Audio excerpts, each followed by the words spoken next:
new. I'm here with Kitty, Belle, and Chloe. And now, you may have seen earlier today, we made our paper pocket knives so we could practice our knife skills, and we'll hold them up. You can see our knives. Now we're going to talk to you a little bit. And by the way, here's the envelope that we used. We got them out of this envelope here so you can kind of see what we're doing. That's if you got a camp kit. If you didn't and you're participating in our program right now, you can make yourself a copy off Google Drive.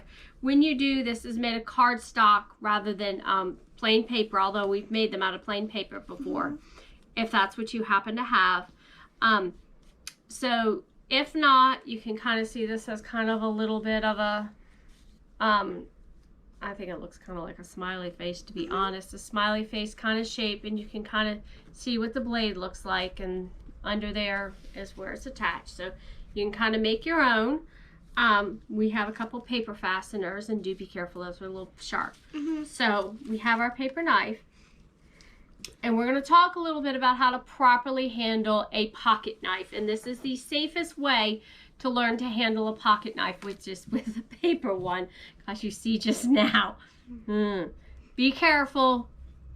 Even the pokey edges on here can poke you, and you can get a paper cut. So even this is a little bit dangerous, so do be careful. When you're, if you were using a real knife, you would not be this close. You would make sure that you stand with your hands straight out, stretched out, and make sure that you can't touch anybody else. So we would obviously have to spread out quite a bit. And that's our knife safety circle. So we would spread out, but since we have a paper knife, we don't really have to worry about that. But otherwise, we need our safety circle for our knives.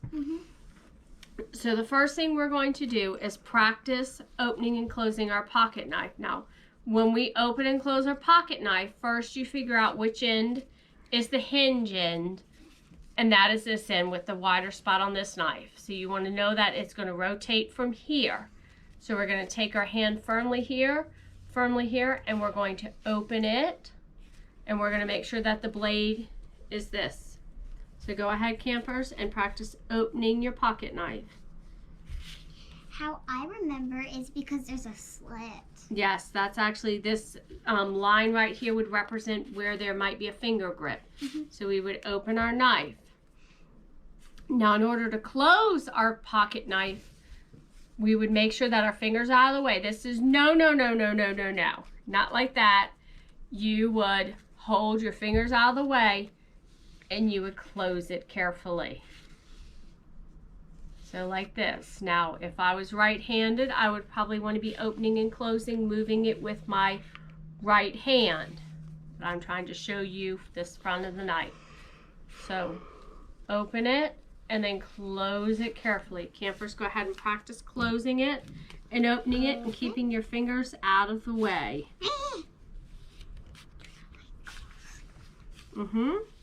Okay, go ahead and close it. Now, the last thing that we wanted to show you is how you would pass a knife. Now, obviously, if it's a pocket knife, you would always close it before you pass it to somebody.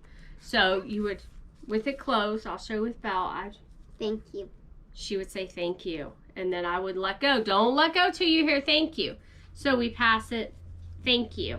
We pass it back and forth closed. However, since these pocket knives kind of represent our actual kitchen knives that we can't close, then we would, if we were opening, when we're going to hand it to somebody, we would hand it. Make sure the blade is down. We would hold on to it like this, hold a little bit, and your hand would be on the blade. So you see we're holding it a little bit by the handle and blade. The reason, because we want to hand it by the whole handle so that our friend can grab the whole handle. Thank you. And after she says thank you, I let go and make sure and hold my hand back. Now, if she was going to hand it back to me, she would switch it, and she would be very careful not to poke herself, now wouldn't she? Yeah. Thank you. And I would take it from her, making sure to hold it this way. So if campers want to practice handing it back and forth to each other. Thank you. Go ahead and hand it back. It needs to be this way. Thank you. Okay. Thank you. Now you can try. And yes, we would make sure and close it. And again, with pocket knives, you would always hand them back and forth closed. You would not hold them open. So that should be the basics. Now, when your caregiver thinks that you're ready with your caregiver's permission and help, you can go ahead and possibly start using a pocket knife. Now, Girl Scouts think that brownies can start handling some knives, definitely juniors. And again, caregiver permission and help, because depending on a lot of things, whether you're really ready to handle a knife or not. Remember to be careful, go slow. Pocket knives, closed. We never lay a pocket knife down open. We never want to do that. We always leave them closed. So, if we have a kitchen knife that we're laying down, we would lay it across our board up here in front of us. But as I said, pocket knife, always closed. So we hope that you have fun practicing and enjoy. We'll see you later. Bye!